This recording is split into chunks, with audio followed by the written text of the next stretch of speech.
Hi, pupils, and welcome to the channel Tanya's Polyglot. In today's lesson, we are going to learn the modal verb attitude. If you want to master it, please stay. Welcome to Language Adventure with Tanya. Imagine exploring the world through its languages. Picture yourself strolling past the Eiffel Tower, diving into the rich history of Germany, or savoring the vibrant culture of Spain. Each language opens a door to new experiences, friendships, and understanding. Whether you're mastering English, dancing to Korean rhythms, or savoring French cuisine, every word you learn is a step on this exciting journey. Let's embark on this adventure together and unlock the beauty of communication across the globe.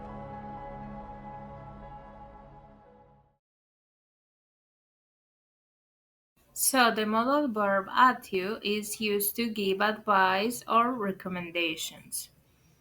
Do attitude drink more water? Express moral obligation or the right thing to do. People ought to respect each other. Then we have the structures to do affirmative sentences. We have the subject in blue, ought to in red, the base form of the verb in green, or the verb in its base form. In black, we have the complement. For example, she ought to study harder. We ought to visit our grandparents more often. We ought to save more money for the future. We ought to apologize if you made a mistake. Then we have here the structure when we want to make negative sentences. We will have the subject from the beginning in blue. Then we have ought not to and the base form of the verb plus the complement. For example, you ought not to stay up so late. He ought not to skip his homework. They ought not to park here. It's a no parking zone. You ought not to argue with your parents like that. You will use this structure when you want to deny or say no to something or to someone, right? And here we have, guys, the interrogative structure. For example, when you want to make a question to someone, right? You will add at in red plus the subject and then the preposition to, then the base form of the verb, and then the complement. For example, ought we to wait for them before studying? And you can answer yes or no. Yes, we ought to. Then we have ought he to take this opportunity? No, he ought not to. We ought to study more? Yes, we ought to. So, guys, I decided like to picture out with this dialogue between these two best friends. And she's saying, I find out something about Laura, but I don't know if I should tell anyone. And she says, you ought to keep it yourself. It's her personal business.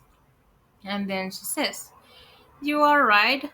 I ought to respect her privacy. And she says, exactly. She'd appreciate that. I hope, guys, that you understand a little bit better in which context you can use at to. And if you see here in red, we have two sentences using the modal verb at to.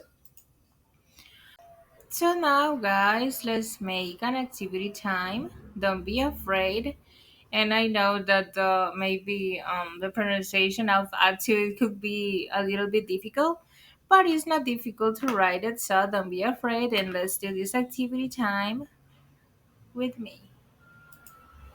And the exercise says fill in the blanks. Complete the sentences with attitude or attitude not to. For example, you exercise regularly to stay healthy. She spends too much money on unnecessary things. They took out before coming over. This is a question. I clean my room before my parents. So, guys, prepare those beautiful fingers and write down below in the comments your answers. I'll be reading those comments.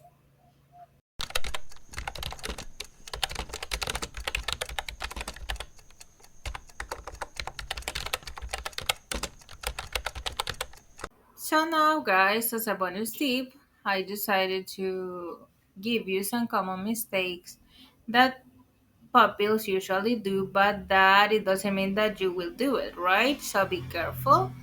For example, one mistake is omitting to after at. Mistake. You add study more. Correct. You add to study more. Why, unlike must or should, add is always followed by to and the base form of the verb. This means if you omit the preposition to after at, it will be grammatically incorrect. So be careful in those details, guys. Then we have here using the ground verb form after at you. For example, here's a mistake to say. She at you goes home early. Why? Because goes, it's not in its base form.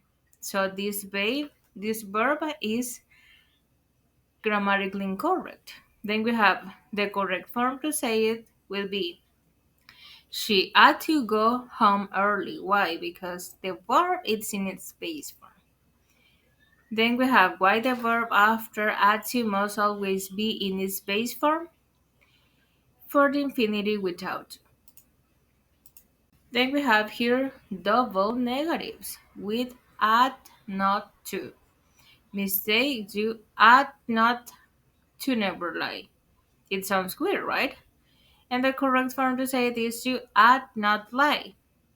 Why avoid using double negatives in English unless for emphasis, which doesn't apply here. So be careful, guys, and you will speak English like a pro, and you won't do these mistakes. You will avoid them.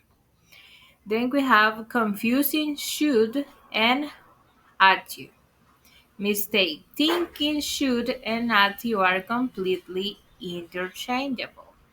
The correct use, while both are similar, at you is slightly more formal or emphasize moral obligation. You should visit your parents. This is a general advice. And we have you ought to visit your parents. This is a stronger suggestion or moral obligation. So, guys, make a pause on the video and read this carefully because in that way you won't make any mistake with at you and you will speak English like a pro.